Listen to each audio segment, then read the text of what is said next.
Alphabet will spend around $200 billion on capital expenditure this year. Amazon, about the same. Microsoft, around 190. Meta, up to 135. Tesla will spend about 20. Tesla is making a bet on autonomy and robotics that is every bit as ambitious as anything the hyperscalers are attempting, and it is doing it for roughly one-tenth of the money. That gap is the single most interesting thing about Tesla right now, and almost nobody is talking about it properly.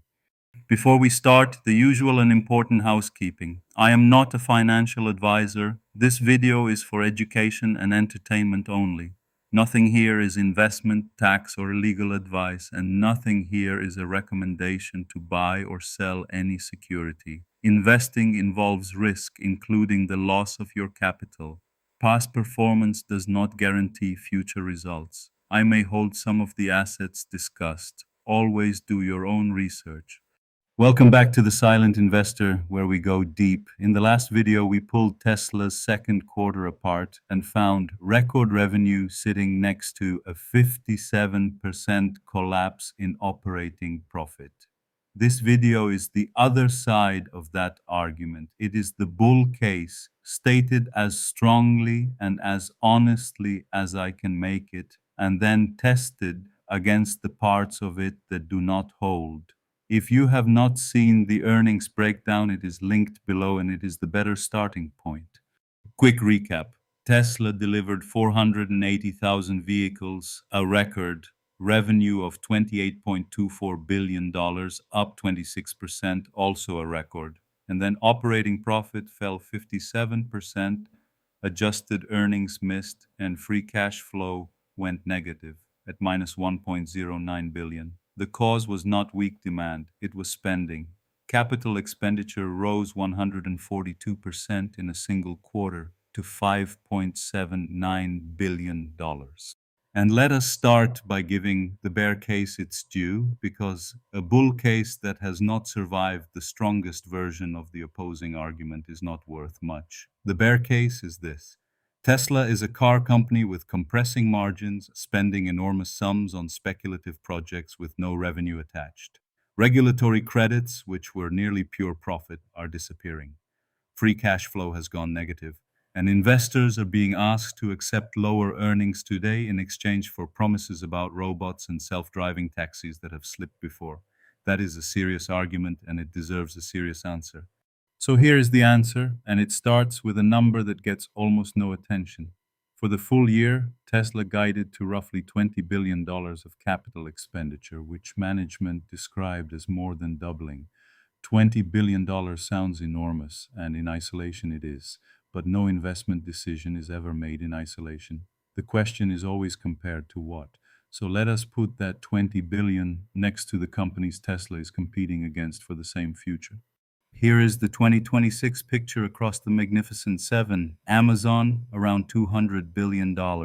Alphabet, 195 to 205 billion after raising guidance at this quarter. Microsoft, around 190 billion. Meta, 115 to 135 billion. Between them, those four alone are committing roughly $725 billion in a single year, up about 77% on last year.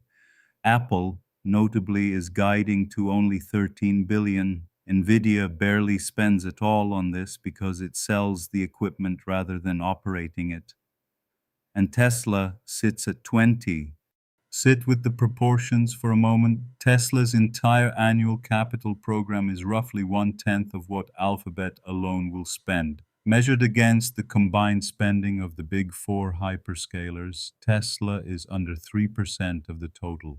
And yet Tesla is pursuing full self-driving, a robotaxi network, a humanoid robot program, and its own training compute. Whatever you think of the odds, the ambition per dollar is in a completely different category. Now, if I stop there, I would be doing exactly what I criticize other channels for, because that comparison is flattering and slightly dishonest.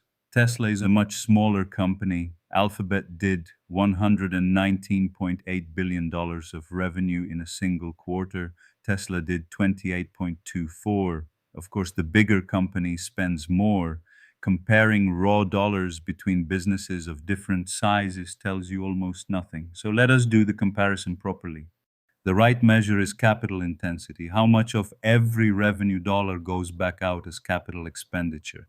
In the second quarter, Tesla spent 5.79 billion on revenue of 28.24 billion. That is 20.5%. Alphabet spent 44.9 billion on revenue of 119.8 billion. That is 37.5%. So in raw dollars, Alphabet outspent Tesla by nearly 8 times. Adjusted for size, the gap narrows to about 1.8 times. Still lower, not 10 times lower. That is the honest number, and the bull case has to work with it. And it does still work for a reason that has nothing to do with the size of the number. It is about what the money is buying. Roughly half of Tesla's capital expenditure goes into physical manufacturing, factories, stamping presses, paint shops, casting machines, tooling. Hyperscaler capital expenditure is dominated by servers and graphics processors.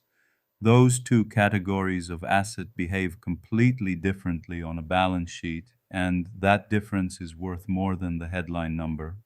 A stamping press bought today will still be stamping metal in 20 years. A paint shop is a 30-year asset. A building is longer. A graphics processor bought today is typically depreciated over something like 5 or 6 years. And in practice, it is competitively obsolete well before that, because the next generation arrives roughly every 2 years and is dramatically faster. Both are real assets, but one holds its usefulness for decades and the other is in a race against its own replacement, which changes the arithmetic in two ways. First, depreciation. Spread $1 of factory over 20 years and it costs you 5 cents of profit a year. Spread $1 of server over 5 years and it costs you 20. So the same dollar of spending produces roughly 4 times the annual drag on profit when it is silicon rather than steel.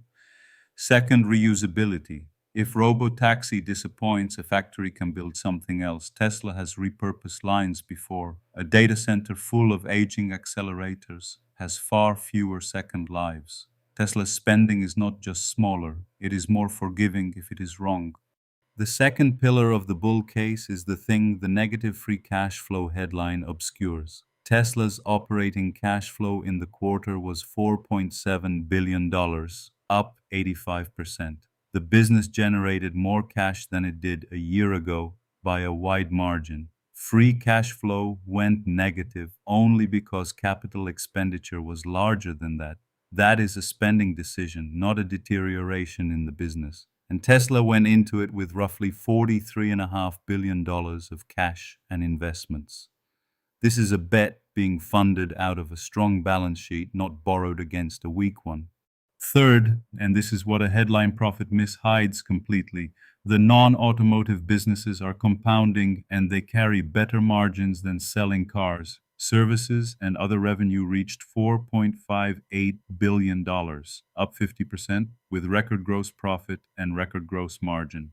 Energy brought in $3.14 billion, up 13%, deploying 13.5 gigawatt hours of storage, more than 40% above last year. And full self-driving subscriptions rose 56% to 1.48 million. That last one is recurring software margin revenue attached to cars that have already been sold. So what is the 20 billion actually building? Cybercab production has started at the Texas factory. The robotaxi service is operating in 7 metropolitan areas. First generation production lines for the Optimus humanoid robot are being installed, and there is training compute behind all of it. The bull case is not that these will definitely work. It is narrower and more defensible than that. It is that Tesla has bought a credible option on all 3 outcomes for about 1/10 of what the hyperscalers are paying for their own version of the same bet. But there is one line item inside that $20 billion that deserves its own conversation, because if it works, It is bigger than the cars, bigger than robotaxi, bigger than everything else Tesla does combined. Optimus, the humanoid robot. And I want to handle this carefully because it is simultaneously the most exciting and the most overhyped thing in the entire Tesla story. So let us separate what is actually true today from what is merely promised, because the gap between those two is enormous. Here is what is real, right now verified. Optimus units are being built and they are working inside Tesla's own factories at Fremont and Giga Texas. On the last earnings call in January, Musk was refreshingly blunt. He said the units are, in his words, primarily for learning, not productive tasks, still in the research phase. The third generation, the first version actually designed for mass production, has a redesigned hand with more than 22 degrees of freedom, and full body production was targeted for the summer. Tesla is even retiring the Model S and Model X production lines at Fremont to make room. That is the real state of play. Early, unproven, but genuinely being built, not just rendered on a slide. Now, here is why people cannot stop talking about it. And this is the part that is genuinely worth understanding. It comes down to one number: cost. Most humanoid robots from other companies cost somewhere between $100,000 and $250,000 each. Tesla is targeting $20,000 to $30,000 at scale. If Tesla hits that, Optimus is not a slightly cheaper robot. It is 5 to 10 times cheaper than anything else that exists, which is the difference between a laboratory curiosity and a mass market product. The entire bull case for Optimus rests on that single cost gap and on Tesla's history of actually achieving manufacturing cost targets that everyone said were impossible, which it has genuinely done before with batteries and with cars. So suppose for a moment that it works. A capable humanoid robot at the price of a cheap car changes things that are hard to fully picture. Start with the obvious: manufacturing, warehouses, and logistics, where robots do the repetitive and dangerous work that injures people. Then elder care in a world where almost every developed country is aging and running out of people to look after the old. Then the ordinary household: cleaning, cooking, the chores that consume hours of every week. And at the largest scale, the thing economists genuinely argue about. If the cost of physical labor collapses the way the cost of computing did, the price of building almost anything falls with it. That is the scenario the optimists are pointing at. It is not a small claim. And now the cold water, because this is exactly where a channel that goes deep has to be honest rather than exciting. Musk has claimed Optimus will eliminate poverty, that it could make Tesla a $25 trillion company, that it will eventually be 80% of Tesla's entire value. Those are not analysis. They are marketing, and they should be treated as such. The track record demands it. Tesla targeted 5,000 robots in 2025 and built a few hundred. A rare earth magnet shortage disrupted the supply chain because these machines depend on materials tangled up in trade politics. The Washington Post put it plainly, noting that Tesla has a history of exaggerating timelines and overpromising at its unveilings. Every serious observer is saying the same thing: show us scalable manufacturing, a regulatory path, and real unit economics. Until then, it is a promise, not a product. So let us be concrete about what has to happen for this to work, because a thesis you cannot falsify is not a thesis. 1. Automotive gross margin, excluding credits, has to stabilize, so the core business stops leaking while the bet is being funded. 2. At least one of robotaxi, Optimus, or licensed full self-driving has to produce a real revenue line within a few years, not just progress updates. 3. Operating cash flow has to keep growing fast enough that the spending never requires dilution or expensive debt. If those three hold, the current profit collapse really was the price of optionality. If they do not, it was just a profit collapse.